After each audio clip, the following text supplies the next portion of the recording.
बिस्मिल्लाहिर्रहमानिर्रहीम अस्सलाम वालेकुम everyone, welcome to my YouTube channel. आज की वीडियो का टॉपिक है preface to Major Barbara. Major Barbara play का ये बहुत ही इंपॉर्टेंट क्वेश्चन है और अक्सर एग्जाम्स में भी पूछा जाता है और आज की वीडियो में हम इस क्वेश्चन को थॉरोली कवर करेंगे। मेजर बारबरा प्ले से रिलेटेड और भी बहुत से क्वेश्चंस की वीडियोस मैंने अपलोड कर रखी हैं अपने यूट्यूब चैनल में, और साथ ही साथ उन वीडियोस के, उन क्वेश्चंस के जो आंसर्स हैं, उनके जो नोट्स हैं, वो उनका जो पीडीएफ लिंक है वो उस वीडियो की डिस्क्रिप्शन में दिया गया है। और इस टॉपिक के नोट्स भी आपको वीडियो के डिस्क्रिप्शन बॉक्स में एक पीडीएफ लिंक की ज़रूरत में मिल जाएंगे। तो शुरू करते हैं आज की हमारी video preface to Major Barbara. इस टॉपिक के नोट्स भी आपको वीडियो के डिस्क्रिप्शन बॉक्स में एक पीडीएफ लिंक की सूरत में मिल जाएंगी।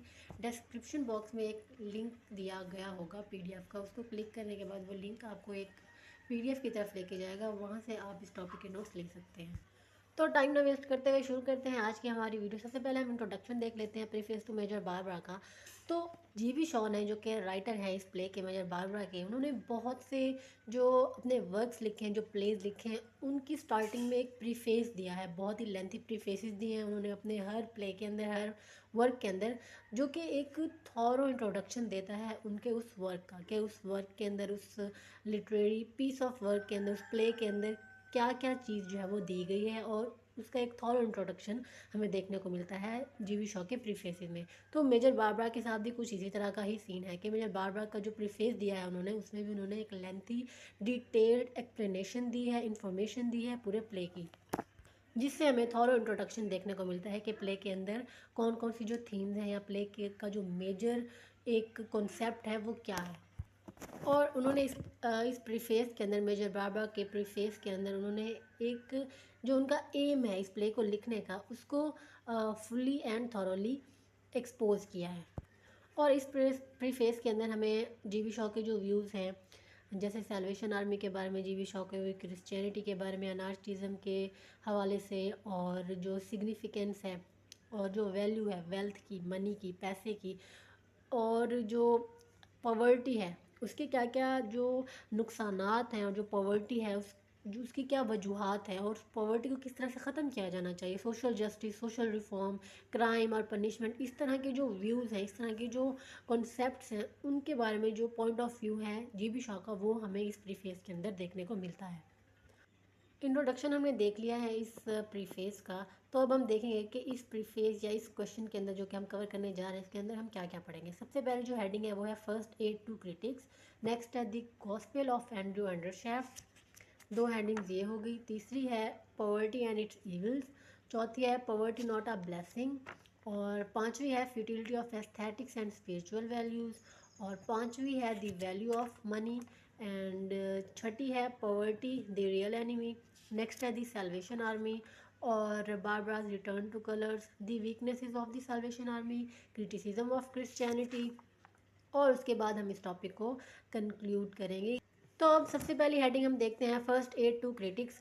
अब जो फर्स्ट सेक्शन है प्रीफेस का, जिसका नाम है first aid to critics, Shaw जो है उन्होंने अटैक किया है उन कुछ ग्रुप ऑफ एडवर्सरीज पे, उन कुछ क्रिटिक्स पे, जिन्होंने क्रिटिसाइज़ किया है जीबी शॉ को, कि जीबी शॉ के जो वर्क्स होते हैं उनमें कोई ओरिजिनलिटी नहीं होती। जो जीबी शॉ के आइडियाज़ हैं या जो जीबी शॉ के थॉट्स हैं, पॉइंट ऑफ व्यूज़ हैं, वो उनके अपने नहीं हैं, बल्कि उन्होंने इमिटेट किए हैं फॉरेन फ़िलासफ़र्स से। जो फॉरेन जो फ़िलासफ़र्स हैं, उनकी जो फ़िलासफ़ीज़ हैं, उनसे इमिटेट किए हैं जीबी शॉ ने। अपने उनके जो थॉट्स हैं, जो पॉइंट ऑफ व्यूज़ हैं, या जो भी उनके जो आइडियाज़ हैं, उन्होंने वो फॉरेन फ़िलासफ़र्स से, उनकी फ़िलासफ़ी से इमिटेट किए हैं, कॉपी किए हैं। तो उनको फ़र्स्ट एड दी है, उन क्रिटिक्स को उन्होंने जवाब दिया है कि जीबी शॉ ने ये लिखा है अपने प्रीफेस में कि उन्होंने जो उनके जो आइडियाज़ हैं या उनके जो कॉन्सेप्ट्स हैं, वो ज़्यादातर इन्फ्लुएंस्ड हैं नेटिव राइटर से, ब्रिटिश आइडल से, और ना कि फॉरेन राइटर से, और ना ही फॉरेन क्रिटिक्स से, और ना ही फॉरेन फ़िलासफ़र्स की फ़िलासफ़ीज से। फॉर एग्ज़ाम्पल चार्ल्स लीवर और जो फेबियन सोशलिस्ट्स हैं, उनसे इंस्पायर होके जीबी शॉ ने जो अपने आइडियाज़ हैं उनको फॉर्मुलेट किया है। और इस प्ले के अंदर जो जीबी शॉ ने थीम्स यूज़ किए हैं, वो पहले भी यूज़ कर चुके हैं, जैसे conflict between reality and romantic posturing, और the presentation of women as an independent person rather than as a toy of man. तो इस तरह से इस सेक्शन में जीवी शॉ ने फर्स्ट एड दी है उन क्रिटिक्स को जिन्होंने क्रिटिसाइज़ किया है जीवी शॉ को कि उनके जो आइडियाज़ हैं, उनके जो थॉट्स, उनके जो ओपिनियंस हैं वो फॉरेन जो फ़िलोसोफर्स हैं उनसे इमिटेटेड हैं, यानी कि उन्होंने कॉपी किया फॉरेन फ़िलोसोफर्स को। तो जीवी शॉ ने उनको ये जवाब दिया है कि उनके जो थॉट्स, उनके जो आइडियाज़ हैं या उनकी जो सोच है वो ज़्यादातर इंस्पायर्ड है नेटिव राइटर्स से। तो अब जो नेक्स्ट हेडिंग है वो है the gospel of Andrew Undershaft. Andrew Undershaft ये प्रोटैगनिस्ट है, हीरो है इस प्ले का।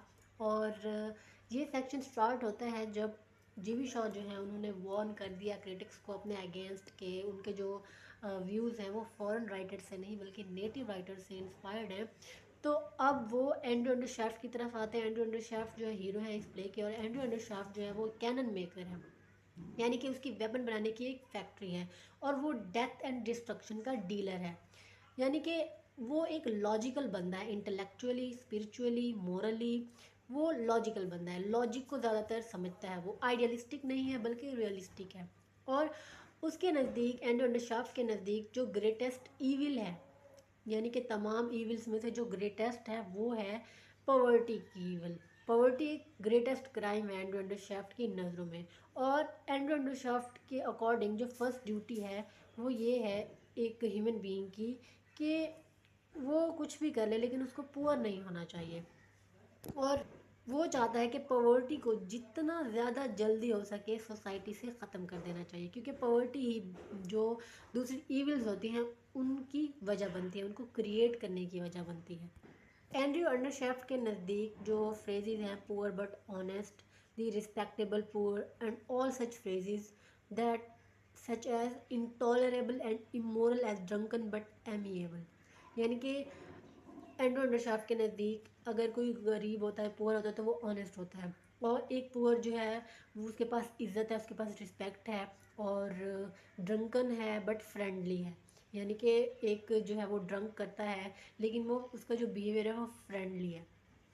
और जीवी शॉ के नज़दीक और एंड्रयू अंडरशाफ्ट के नज़दीक जो पुअर बट ऑनेस्ट और रिस्पेक्टेबल पुअर जैसे फ्रेजेस हैं वो इतने ही इंटॉलरेबल और इमोरल हैं जैसे एक ड्रंकन बट एमिएबल, यानी कि एक जो बंदा है वो फ्रेंडली है लेकिन वो ड्रिंक करता है, यानी कि शराब पीता है, और वो फ्रेंडली है। इसी तरह डिसऑनेस्ट है लेकिन वो एक अच्छा स्पीकर है, यानी कि आप उससे अच्छी तरह से बात कर सकते हो।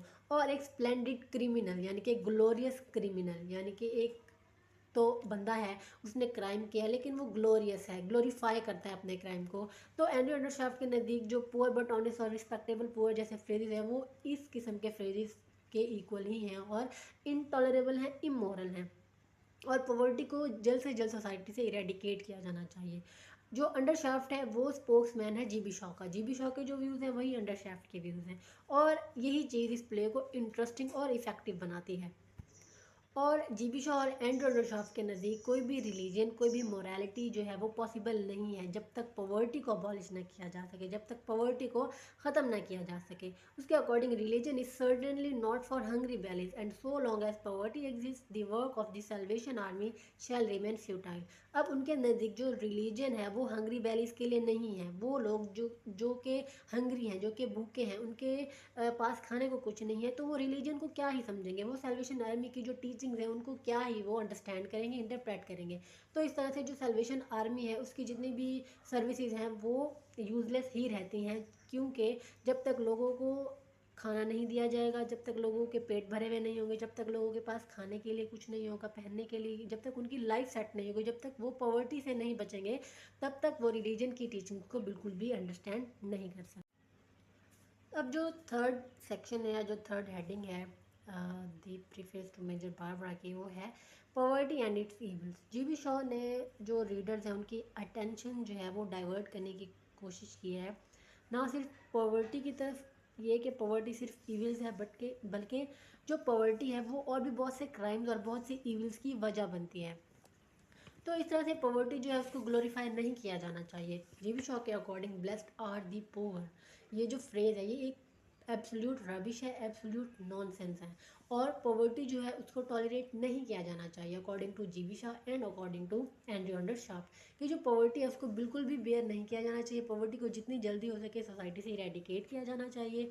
और इस तरह से जो जीवी शॉ है उन्होंने जो कन्वेंशनल क्रिश्चियन एटीट्यूड है पॉवर्टी की तरफ के, जो पुअर हैं वो ब्लेस्ड हैं और जो पुअर हैं उनकी जो लाइफ हेयर आफ्टर है वो बहुत ज़्यादा ब्लेस्ड होगी।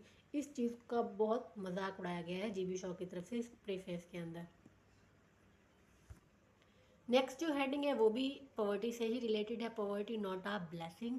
अब जो प्ले है वो ये शो करता है कि जो पुअर है वो ब्लेस्ड नहीं है, बल्कि जो पॉवर्टी है वो एक रूट कॉज है, रीज़न है, वजह है।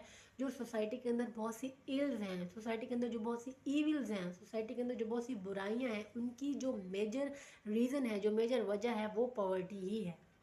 और पॉवर्टी का क्या मतलब है यहाँ पे, what does poverty mean, GB Shaw ने क्वेश्चन किया और उसका आंसर भी खुद ही दिया है कि it means let him be weak, let him be ignorant, let him become a nucleus of disease, let him be a standing exhibition and example of ugliness and dirt, let him have rickety children, let him be cheap. तो इस तरह से GB Shaw ने poverty का जो definition है वो दी है कि पॉवर्टी का मतलब वीक होना, पॉवर्टी का मतलब इग्नोरेंट होना, पॉवर्टी का मतलब डिजीज़ का घर होना, बीमारियों का घर होना, और पॉवर्टी का मतलब अगलीनेस और डर्ट की एक स्टैंडिंग एग्जाम्पल होना। यानी कि जो गरीब होता है, जो पुअर होता है, जाहिर सी बात है वो अगली होता है, वो डर्टी होता है, और जो पुअर होता है उसके जो चिल्ड्रन होते हैं वो भी अनस्टेबल होते हैं। यानी कि उनके जो चिल्ड्रन होता है, जाहिर सी बात है जब पॉवर्टी जनरेशन टू जनरेशन जाएगी तो उनके चिल्ड्रन का जो मैंटालिटी है वो भी अपने पेरेंट्स की तरह ही होगी।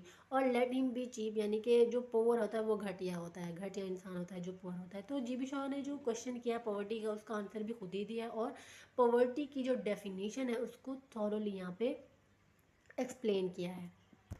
और जीबी शॉ ने कहा है कि ये सब जो है ये ट्रू है, यानी कि जो पुअर होता है वो इग्नोरेंट होता है, वीक होता है, चीप होता है, अगली होता है, डर्टी होता है। तो इस तरह से पॉवर्टी को जो है वो कंटिन्यू नहीं होने देना चाहिए सोसाइटी के अंदर, और जितना जल्दी हो सके पॉवर्टी को इरेडिकेट कर देना चाहिए, अबॉलिश कर देना चाहिए सोसाइटी से। और नेक्स्ट में उन्होंने कहा है eradication of poverty is there for the first and most important of our social duties, यानी कि जो पॉवर्टी की जो इरेडिकेशन है, पॉवर्टी का जो खात्मा है, वो सबसे इम्पॉर्टेंट ड्यूटी होनी चाहिए हमारी सोशल ड्यूटीज़ में से, यानी कि ह्यूमन बींग्स की। और पॉवर्टी को इरेडिकेट करने के साथ ही जो सोसाइटी है वो भी स्टेबल हो जाती है, और बहुत से क्राइम्स जो हैं उनको भी जो है होने से प्रिवेंट किया जा सकता है, बचाया जा सकता है। क्योंकि ज़ाहिर सी बात है जब पॉवर्टी नहीं होगी, लोग पुअर ही नहीं होंगे, तो उनको किसी को मारने की भी ज़रूरत नहीं पड़ेगी, किसी पे डाका डालने की भी ज़रूरत नहीं पड़ेगी, किसी से कोई चीज़ छीनने की भी ज़रूरत पेश नहीं आएगी, क्योंकि उनकी सारी बेसिक नीड्स ही पूरी होंगी, उनकी सारी ज़रूरियात ही पूरी होंगी जब वो पुअर नहीं होंगे तो। और यहाँ पे जो जीबी शॉ है उन्होंने सोल्यूशन भी दिया है पॉवर्टी को ख़त्म करने का, कि जो क्रिमिनल्स होते हैं, जो क्राइम कमिट करते हैं पॉवर्टी में आके, उनको जो है वो बहुत ज़्यादा फिज़िकल पेन नहीं देना चाहिए, फिज़िकल पनिशमेंट नहीं देनी चाहिए, बल्कि उनको काम देना चाहिए और उनको लिविंग वेज देनी चाहिए, डेली बेसिस पे या मंथली बेसिस पे उनसे काम लेना चाहिए, और उनको उनकी जॉब के और उनकी काम के अकॉर्डिंग उनको पैसे देने चाहिए। और वो लोग जो काम नहीं करना चाहते उनको पेनलेसली बट इमीडिएटली किल्ड, यानी कि वो लोग जो बेकार हैं, जो सोसाइटी में कुछ काम करना ही नहीं चाहते, उनको ख़त्म कर दिया जाना चाहिए, ताकि वो सोसाइटी में मज़ीद ईविल्स की वजह ना बने। और जो बच्चे हैं उनको अच्छे से अच्छा खाना दिया जाना चाहिए, अच्छे कपड़े दिए जाने चाहिए, ताकि वो भी बड़े होकर फिर सोसाइटी में एक बेनिफिशियल ह्यूमन बीइंग का रोल प्ले कर सकें। और जीबी शॉ जो है वो एक यूनिवर्सल पेंशन भी रिकमेंड करते हैं कि जो लोग हैं, जो पीपल हैं, जो ह्यूमन बीइंग, उनको एक पेंशन भी दी जानी चाहिए, ताकि वो अपनी लाइफ जो उनकी जो बेसिक नीड्स हैं उनको वो पूरा कर सकें टाइम पे, और उनको किसी भी गलत काम में या कोई क्राइम करने की ज़रूरत ही पेश ना आए। नेक्स्ट जो पॉइंट है वो है futility of aesthetic and spiritual values. GB Shaw ने जो है वो कुछ थिंकर्स और रिफॉर्मर्स को क्रिटिसाइज़ किया, जैसे जॉन रस्किन है और विलियम मॉरिस है। उन्होंने कहा था कि जो एस्थेटिक सेंस है पुअर की, वो ब्यूटीफुल सराउंडिंग्स मांगते हैं, यानी कि जो गरीब हैं उनको ब्यूटीफुल सराउंडिंग्स दी जानी चाहिए, और जो पुअर हैं उनका राइट है कि वो अपने जो राइट्स हैं उनके लिए वो लड़ें, फाइट फॉर देयर राइट्स, कि उनको ब्यूटीफुल हाउसेस दिए जाएँ, सिटीज़ दिए जाएँ, क्लियर और ब्राइट एटमॉस्फेयर दिया जाए। और कुछ ऐसे भी गरीब होते हैं, पुअर होते हैं, जो कि सिंपल और सेंटली लाइफ गुजारना चाहते हैं, ना कि वल्गर लाइफ जैसे कि रिच गुजारते हैं। इनके नज़दीक जो रिच पीपल होते हैं वो वल्गर लाइफ गुजारते हैं, यानी कि उनकी लाइफ में भी बहुत से क्राइम्स होते हैं। जो वो करते हैं। जबकि इनकी अकॉर्डिंग, जॉन रस्किन और विलियम मॉरिस के अकॉर्डिंग, जो पुअर पीपल होते हैं उनकी जो लाइफ है वो सेंटली होती है, सिंपल होती है, ब्यूटीफुल होती है। लेकिन इस तरह की जो थॉट्स हैं, अपील्स हैं, वो जीवी शॉ के अकॉर्डिंग कुछ नहीं है, किसी किस्म के किसी खाते में ही नहीं है जीवी शॉ के अकॉर्डिंग। कि जो एवरेज पर्सन है वो इन वैल्यूज़ और इन सेंटली सिंपल लाइफ के बारे में कोई केयर नहीं करता। एक एक पुअर पर्सन भी और एक नॉर्मल पर्सन भी क्या चाहता है, वो सिर्फ पैसा चाहता है, वो सिर्फ मनी चाहता है, वो सिर्फ वेल्थ चाहता है, वो भी अपनी लाइफ एक आइडल रिच की तरह गुजारना चाहते हैं। और जो पुअर पीपल होते हैं वो बहुत ज़्यादा वेल्थ चाहते हैं, और वो अंडरस्टैंड करना चाहते हैं डिफरेंस को, जो कि 500 पाउंड्स और 500 शेलिंग्स के दरमियान में होता है। तो इस तरह से एस्थेटिक और जो स्पिरिचुअल वैल्यूज़ होती हैं वो एक स्टार्विंग मैन कभी भी अप्रिशिएट नहीं करता। तो इस कॉन्सेप्ट को जीवी शॉ ने समझाने की कोशिश की है कि जो एस्थेटिक्स होती हैं, जो स्पिरिचुअल वैल्यूज़ होती हैं, वो एक पुअर मैन के लिए, पुअर ह्यूमन बीइंग के लिए कुछ भी नहीं है। तो जब तक उसके पास खाने को कुछ नहीं होगा, जब तक उसकी बेसिक नीड्स ही पूरी नहीं होंगी, तो उसने एस्थेटिक वैल्यूज़ को और स्पिरिचुअल वैल्यूज़ को क्या करना है सोसाइटी की। तो futility of aesthetics and spiritual values में जीवी शॉ ने इस कॉन्सेप्ट को एक्सप्लेन करने की कोशिश किया। तो नेक्स्ट है हमारे पास वैल्यू ऑफ मनी। जीवी शॉ ने जो मनी की इम्पोर्टेंस है इंडिविजुअल और सोशल दोनों लाइफ में, उसकी इम्पोर्टेंस को बहुत ज़्यादा एक्सप्लेन और एलेबरेट करने की कोशिश की है। जीवी शॉ के अकॉर्डिंग जो मनी है वो ग्रेटेस्ट गुड है ह्यूमन बीइंग्स की लाइफ में।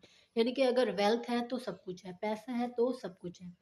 तो अकॉर्डिंग टू जीवी शॉ, जो मनी है वो मोस्ट इम्पॉर्टेंट चीज़ है इस पूरी दुनिया के अंदर।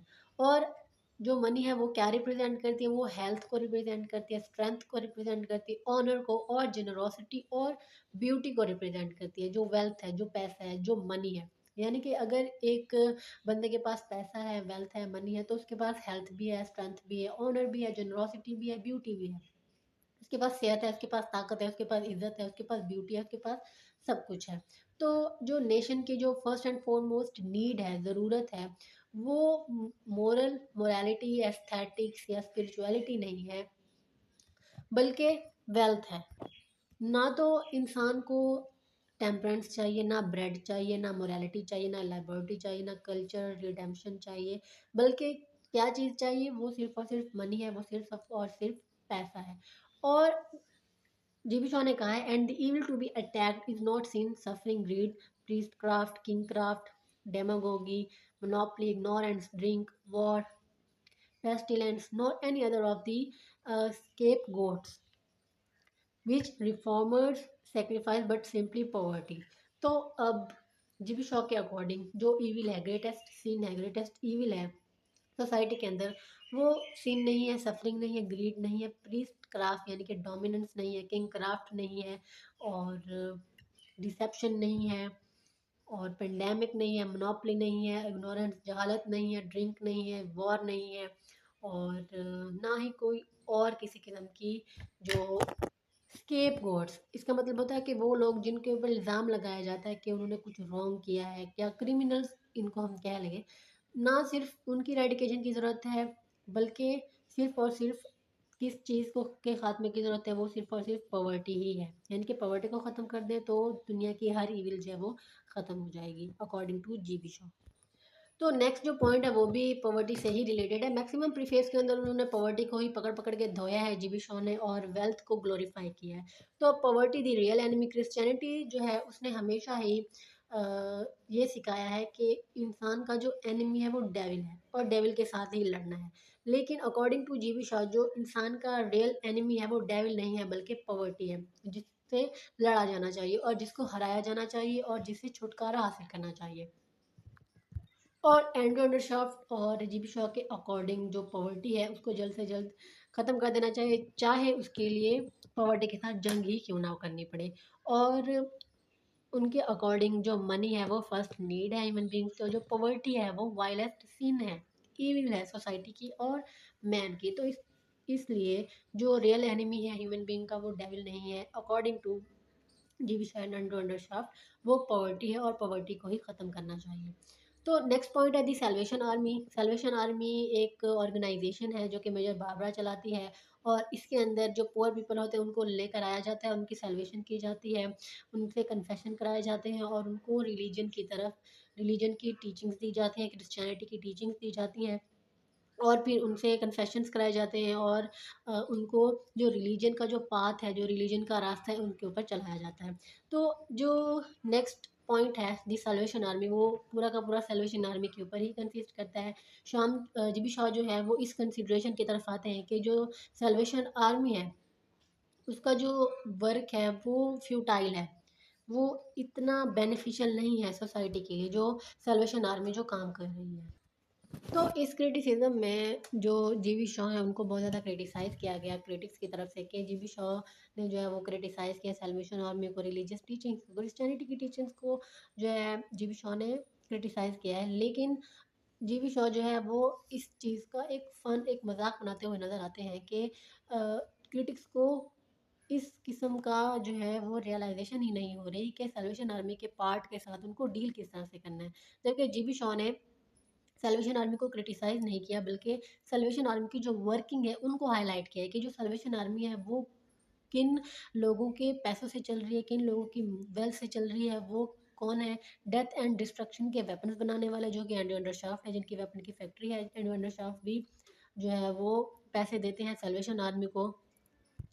और विस्की डिस्टिलर जो हैं, जो विस्की बेचते हैं बोटगर, उनसे भी सैल्वेशन आर्मी जो है वो पैसे लेती है, उनकी डोनेशन लेती है। तो इस तरह से जीबी शॉ ने इस चीज़ को हाईलाइट किया है कि जो सैल्वेशन आर्मी है उसको भी अच्छी तरह से पता है कि अगर वो इस किस्म के लोगों से, इस किस्म के बंदों से अगर डोनेशन नहीं लेगी तो सैल्वेशन आर्मी का काम रुक जाना है, ख़त्म हो जाना है। और नेक्स्ट पॉइंट जो है वो है बारबरा रिटर्न टू कलर्स। अब इसका मतलब ये है कि जो बारबरा जो कि आइडियलिस्टिक वर्ल्ड में जी रही है वो रियलिस्टिक वर्ल्ड में आ जाती है। यानी कि जब बारबरा जो है अपने फादर एंड्रयू शाफ्ट की जो वेपन फैक्ट्री है उसको विज़िट करती है, और वहाँ के लोगों की जो लाइफ है, उसके जो वर्कर्स हैं उनकी जो लाइफ को देखती है कि वो बहुत ही अच्छी लाइफ गुजार रहे हैं, और उनका जो खाना पीना, उठना बैठना, रहना सहना वो बिल्कुल परफेक्ट है।